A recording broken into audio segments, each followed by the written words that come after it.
This is a practical training on what I talk about a lot of the time, which is the lighthouse, right? This idea of pointing yourself in the right direction, having a plan and a goal and something you're going for. And one of the clips was Jordan Peterson. So like him or hate him, he had something really interesting to say. He said that the reason a lot of us set fuzzy goals is because setting clear goals means you got to bump up against failing at those clear goals. So we can set fuzzy goals because then when we miss them, we can go, but you know in your subconscious that you missed it, but it isn't on paper or it wasn't up on your vision board or on the mirror, or you don't have to check in with your coach and say, I missed that goal. But what I really want to reiterate with you today is that the clearer you set your goals, the more likely they are to happen. And if you can give up that stress of, oh, but what if I fail? That shit is over. That's from high school. That's from like your sports teams when you were a kid. Life is about going for stuff and probably slightly missing it. If you're hitting your goals all the time, you're probably setting weak ass goals, right? So don't be scared to be specific in what you ask for the universe. Point yourself at the lighthouse and go and get it. So we're going to hand these out. If you are on the webinar, I sent a link to this in both of the preview ones. I'm getting better at this. So I sent these out in advance. So go back to one of those emails. I'll keep one. And this is actually a live worksheet that you can play around with just to illustrate what I'm talking about today. And let's get right into the meeting. This meeting could potentially make you $50,000, $100,000 of extra money. Sherry's in. You came to the right one. Honestly, these concepts, I was not a goal setter. In my employment life, you know, when I was in the market research field, I was what I'd call the pinball. You're just showing up for work, taking whatever life gets at you, you know, like, hey, what do you want in 5 years? You would roll your eyes at that question if they asked you that in a job interview or in your session with your boss. Where do you see yourself in 5 years, Michelle? Right? It's like, I don't know. Why are you even asking me? You should know, right? If you don't know, you're just taking whatever random shit life is throwing at you. So, first question. Do you know how much money your life costs every single month? And if you are single, this is a very important question. If you're married, you might have a different obligation. Maybe your obligation is zero, and great. Real estate's all fun money. But you need to know what your number is. We're going to call this, some people call it your nut, your burn rate, whatever you want to call it. But first question is, do you know this number? If you don't, real estate can be a really stressful fucking job. Okay? If you know this number, things can start getting easier. Question number 2. Do you know how much money you need to make every month? This is a different number, by the way. Because why? Because we have fees, splits, taxes, we have other expenses in our life. I don't sell $10,000 worth of real estate and then have $10,000 left in my bank account, do I? So these are two different numbers. How much money do I actually need in my bank account every month versus how much money do I need to make every month? Do you know that number? I'm getting a lot of head nods, but I think that's because you're agreeing with me, not because you know these numbers. Okay, question number 3. Do you know how many new clients you need every single month to hit that number? Okay, if you know these 3, if you're not nodding yes, back to work, right? If you don't, stick with me for the rest of this presentation. Last question before we get into it. Do you have a way to track your goals? Simple question, it's a yes or no. The how can be different for all of us. Right? Do you know how much money you need every month? Do you know how much you have to sell? Do you know how many clients that equals? And do you have a way to track that? If you can answer yes to those 4 questions, you are far ahead of the average person in this world, in this industry. Most people are just floating around, taking whatever life gets thrown at them. Okay, I'm going to blow your mind on this next slide. So don't feel bad if you fall into one of the wrong parts of this chart. Harvard Business Review study. 83% of people have no goals.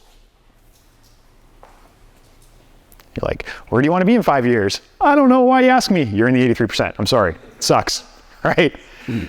The older you are, the more clear your goals should be, my young man. It's okay. You're just starting out. Get through the year, graduate my classes, get started. But the closer we're getting to the finish line of life, we have to be a little more clear on what we want out of life. 83% of people have no goals. 14% of people have some plans, but it's not like written down, it's not structured, and only 3% of people have written goals. So got any 3%ers in the room other than me? Thank you, Isaac. You got some written goals? Yeah, we've been hanging out long enough. Good. Josh, you got some written goals up in visual? Yeah? You got them pen to paper, you wrote them down, you said, this is what I want out of the next month, the next year. If you just do that, you're in a very elite group of human beings. 3% of the population, right? By the way, does anyone know what it takes to be a 1%er in Canada? They just released the new numbers financially. $201,000 of income. You could be in the club this year. 1%er in a hoodie, right? I love it. Okay. Right? You don't need to be a CEO. You don't need to be a doctor. You can do it as a real estate agent from the couch. Okay, this is what's gonna really mess with you though. The 14% in this study were shown to be 10 times as successful as the 83%. Just the simple act of having a lighthouse, having an intention, pointing yourself in a direction, generated 10 times as much success. This was studied over thousands of people, a Harvard University study. Now the 3% who actually wrote down their goals, that tripled the success of the 14. So you're actually 30 times more successful financially and other ways they measure it than people who just are taking whatever life gives them. I think it's worth having some goals, even if you miss them, right? Even if it feels a little uncomfortable to read them and feel like I'm behind, it's still worth it. If I could promise you that 10 years out from now, you'd be 30 times more successful if you just wrote some goals down, just went after some things, would you just do it even if it was uncomfortable? Yeah? You're all nodding at me, so get the pen ready for your paper because we're just gonna do it today, right? Oh, I already previewed this slide. I'm gonna sit here for a second though for everybody and just decide which group do we wanna be in. Do you wanna hang out with all your friends and family who have no goals in the 83% of the group? Do you wanna have a fuzzy idea, like I was saying with the Jordan Peterson video? I know what I wanna be successful, I want a new car, it's kind of fuzzy, right? I wanna have a good life, or do we wanna get really clear and be part of this group? I hope everyone is like, I want to be in the 3%. Because that's all you have to do. You just have to pick to be in it. You don't have to do anything else. You just choose, now you're in it, okay? Okay, first questions on the chart here today is about knowing our money. And I've gone over this with some of you before, but we're gonna go over it again, so it's on my permanent video record. The first line is our net income. That is the money in our bank account, right? And we wanna look at 3 different numbers. Remember, this is into your bank account, money you can actually spend. Don't worry, we're gonna get the rest of this filled out. But the first one is need. And what I think about need is it's the money I need to make. I need deposited into my bank account every single month or else my bank account starts to go negative. So that's probably mortgage payment, car payment, cell phone bills, food, basic food, right? Anyone cut their food bills down in the last 6 months? I hate going to Food Basics, but we go now. I like nice grocery stores, but we go to the cheap place now. So my money, my need money, this number is so important. Why? Because if you're not making your need number, I don't want to hear any whining. You should be dropping everything, working 24/7, cutting all other expenses out of your life. If this need number doesn't get met for long enough, guess what? You stop being a real estate agent. I've seen it happen. You go back to a job that gives you a need number that you can get in 40 hours a week. The need number is so important. Now that's not where we want to be. We want to be over here in the want number. And so to me, the want number is need plus my nice life. I like to go for dinners. I like to buy new cars. I like to have new clothes. I also like to buy new cars.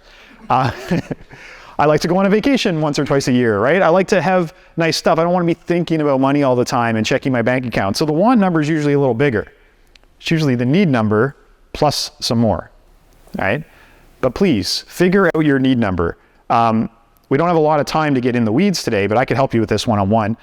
But go into your bank account, pull the last 3 months of bank statements and just highlight the mandatory bills. Add them up. That's your need number. Another little tip, if you want to be less stressed in this business, I would consider that your minimum bank account balance is 1 to 3 times your need number, not 0. I don't care if you have overdraft or whatever. If you take $5,000 a month to live, make $5,000 your 0. Don't let your bank account, because then you always have a month runway. Life becomes a little more relaxed in real estate when you have at least 30 days to find a new client, not 0 days, right? We know we have gaps between closings. So need, then want, and then dream. All right, the reason I put the dream number on there is because this is one of the only careers I've ever seen where you can drastically change your income, like double or triple it in a single year. So you might as well dream about it. The reason we put that number there is like, what if? So what if the want number was $5,000, the need number was $5,000, the want was 7. What if the dream was 20? Can you dream up what you do with 20 grand a month, an extra $13,000 a month? What would you do? It starts to get kind of fun, right? Well, I'm telling you, you can go do that in this business. but not if you don't point yourself at it and set a goal. You're not going to accidentally make an extra $13,000 a month. Because what happens is we get our needs or our wants met and we get real lazy in this business. We're like, okay, I got my bills paid. I don't like prospecting anymore, right? That's enough deals for me. I've been working too hard. I need a break. I want to go spend some of this money, right? So that's why we put a dream number in here. Does this all make sense so far? Anybody got any questions about need, want, and dream? Okay, I missed a few slides, but we're just going to move on. The next one, I made a little ranty video on TikTok about this yesterday, but everybody in real estate talks about their gross earnings. I sold $1 million house at 2%. I made $20,000. No, you didn't, all right? You got to pay your broker. You got to pay your team leader. You got fees, taxes, expenses. You got to pay all your dues, and you got to pay 25 to 33% tax, right? So it's our net number that matters. And the thing is, we live our life on the net, but we live our sales career on the gross. So we got to take some time and figure out what the gap is in between. It's going to be different for all of us. And if you guys don't like doing your taxes, you're not going to like doing this part of the equation either, right? But you got to do it. You got to calculate, okay, if you're on a team, maybe there's a 50-50 split here. If you're at a brokerage, maybe there's a 5, 10, 15% split to your broker. Maybe you've got desk fees and dues. Maybe you've got annual dues. You got insurance, right? And then 25 to 33% of your money has to be put away into a savings account for the CRA. Is this all making sense? Right? So the gross number is grossly larger than the net number, right? You might have $5,000 in the net, but you might need to make 8, 9, or 10 in the gross so that you actually have $5,000 in your bank account. Is this making sense?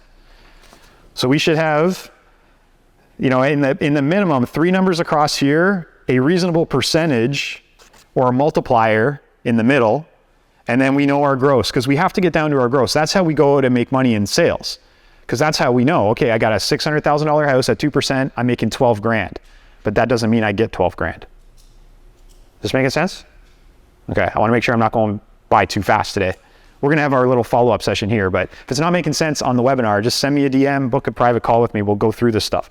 It's not sexy, but it guarantees results. So I put this circle around here because that's the goal we want to go after, right? At least first.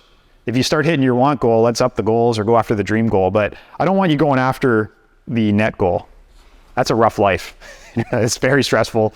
You're just working really hard, 24/7, clients abusing you, all to just get by. Nah, that's not why anybody got into this business, right? We got in this business to go for it. So at least we want to be going every single month and year for this goal at a minimum and trying to push over into the dream goal.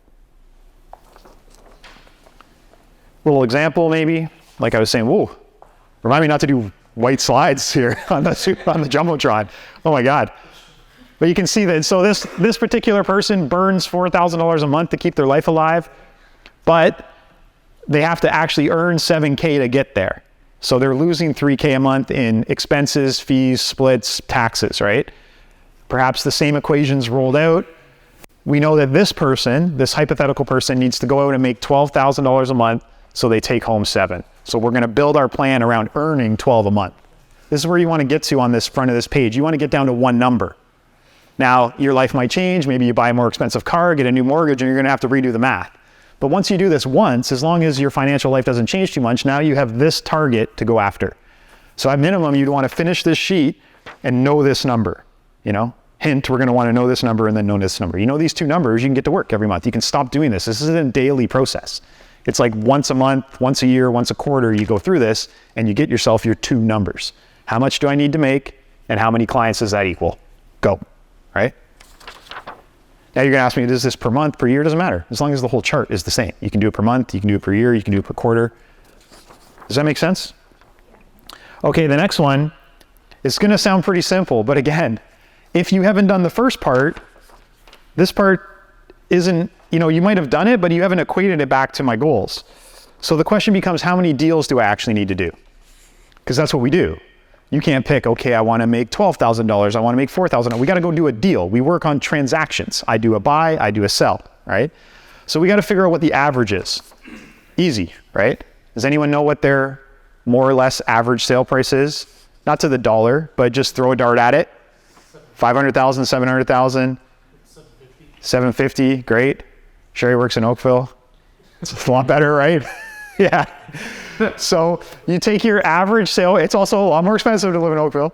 Average sale price times your average commission, it's gonna be 2, probably for most of us, 1.5 if you're in a rough market, 2.5 if you're still in a small community or your market still charges that. My average sale price times my average commission equals my average gross earnings per deal. Guys, I've been doing this way before real estate. I used to build school buses for a living before I actually got into real work. But I knew how much money I made per bus. Josh knows how much money you made per coffee you poured or whatever, right? But I knew, and the thing is, the numbers are big in real estate. They weren't that big in per bus. It was like, I made like $16 per bus that went by the assembly line. It was like, damn, when a pack of cigarettes cost a bus, I was like, oh, man, that was a lot of work just to smoke, right? And it was like, you start measuring stuff. So you want to measure things in your life. Like my mortgage payment is half a deal. My car payment is a quarter of a deal, right? You can start valuing things in your life. That vacation I just want to go on, that's 2 deals, holy crap, right? Or, now that was easy. I'll just go get 2 more deals and have an amazing vacation. Make sense? Okay, so per deal earnings, and then simply, that's the first line here. Now we take the per deal earnings divided by our gross goal, and that tells us how many deals we need, okay? I think I have an example slide, so I'll get to there. So for example, we sell an average house of $600,000 on a 2% commission. I'm making $12K per deal. Remember, gross. This is, don't worry about your splits in anything yet. That's all in, it was already accounted for in this chart. I earn $12K a deal. I want to make 24 a month, 2 deals a month. Does everyone follow along with that? So if my gross goal is 24K a month, I got to close 2 deals a month every single month. Pop question, how many deals a year is that? Thanks, Mr. Math, appreciate it. I say trick question to get everyone sweating, but it's not a trick question. Times 12, yeah. So 24 deals a year, and this person hits their goals of making 24 grand a month gross. Sounds like a lot of money, right? Well, it depends. Depends what all your fees, splits, taxes, expenses are, right? Okay. Oh, I'm always a slide ahead of myself. Big tip. Don't overcomplicate it. I'll give you a better tip. You want to multiply by 10 or divide by 10. Pad your goals. You know where they swing 2 bats when they're up to bat at a baseball diamond? When they're in the at-bat box, they swing 2 bats or weighted. So when they get the real bat, it's nice and light and it feels easy. So if you go and you divide by 10 instead of 12, you can have 2 flunky months, or you can be on vacation and you can have a month where you don't do anything that well and you still hit your goals. I like to stack the deck, so hitting my goals is easy. It's not like an act of desperation every month. So jack them up a little bit, turn the dial up a little bit, multiply by 10 instead of 12, and things start to get easier. Okay, now we flip to the back of the page. And this, again, this stuff's gonna seem too simple, but it's the simple stuff that you don't do that really messes with you. Now we're gonna make a plan. You know your gross income and you know your deals. And if you want the most basic plan, you just fill it straight in. If you want to get all analytical like me, you're going to put smaller numbers in January and bigger numbers in May because your market's like weighted that way. My coaches used to hate me. He would just say, Jeff, just fucking divide it by 10 and just put it in the box, right? So you can just put your gross income goal all the way down and your gross deal goal. You need to make 24 grand a month and 2 deals a month, 24 grand a month, 2 deals a month, 24 grand a month, 2 deals a month, right? Does that make sense? This is where the rubber hits the road. Okay? Am I stressing you out, Morgan? No. Oh, okay. You're lasered in on me today. That's great. The key is we want to rewrite this plan every single month. This is a living, breathing document. This is not you came to this seminar today and then you put this in your drawer. I would have this up on my mirror. I would have it as the home page. When I was an active realtor, it was a Google sheet and it was my home page. So every time I opened Chrome, this opened first. Right? If you look, my cubicle is the one with the white paper taped into it. Take a guess what that white paper says up there. It's the team's entire goals for the year, written out in this exact same format. I live and breathe this. I'm not teaching you anything that I don't do myself. So every single month, we're going to put the actuals in. And then guess what? If you beat your goal, congrats, you're ahead of schedule, keep going. If you missed your goal, we rewrite the rest of the plan. We take the deficit and we move it into the next month immediately. By the way, if you Instagram me, please tag me and I'll reshare it. Okay, so this person, for example, the white is killing me today. They only did 12K in one deal in January. So does that mean we just, I guess I make 12 grand less this month? Whole plan's gone. That was stupid. Planning sucks. Screw Jeff, right? That's what we do. No, what we do is we immediately move the deficit into the next month. You are on the hook now for 36K in February. You said you wanted it, now go get it. Now what, if you just put that number on your wall, is it gonna change anything? No, but now you gotta get up on February 1st and act like you need to make 36 grand instead of 24. Maybe we're gonna party a few less nights, right? Maybe we're gonna prospect a little more. Maybe we're gonna send an extra couple mass emails. Maybe we're gonna book another open house and we're gonna get back on track sooner than later. It's not gonna fix itself, I promise. That missing 12 grand is not just gonna show up on its own next year. But if you immediately put it in, and remember, don't let this number scare you. Don't go, I don't know, I've never done 36 grand before. It's okay, you're probably gonna be behind for another month. But what if you hit 28, right? Now we only gotta move 8 grand into March and we can finally get back on track. But this is exactly what we're doing as a team here. Also, I have our chart. This is what is on my white wall up there. It's us as a team. I've weighted it by the seasonality, but I've got exactly how many ends as a team, how much money as a team we have to do every single month to hit this goal of 500. And if we miss it in January, it's immediately going into February. I promise you, I do this exact same practice, whether it's a big team or myself individually. Okay, last tip. The more you see your chart and your goals, the easier this becomes. It becomes subconscious, right? Because you actually start to change your behaviors. If you look at your number and you're behind, you're gonna change your behavior. A lot of you have heard this story before too, but I'm a tracking type of guy. I actually stand on a scale at the exact same time every morning in my bedroom, and then I put the number into my phone. And I don't really care what the number says on any given day, but the number has gone up by about 11 pounds in the last 2 months. I don't know if you can tell, right?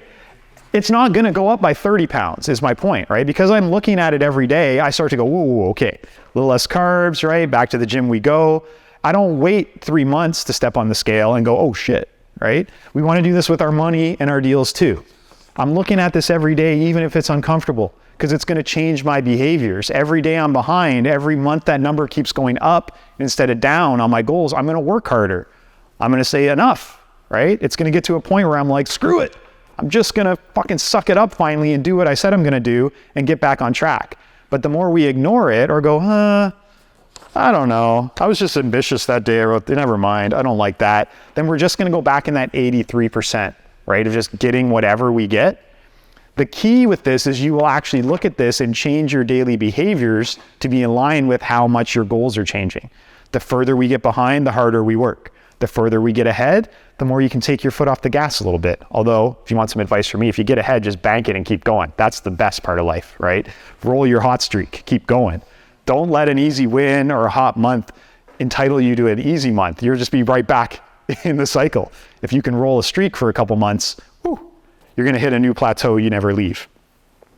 Okay, quick recap. That's the recap.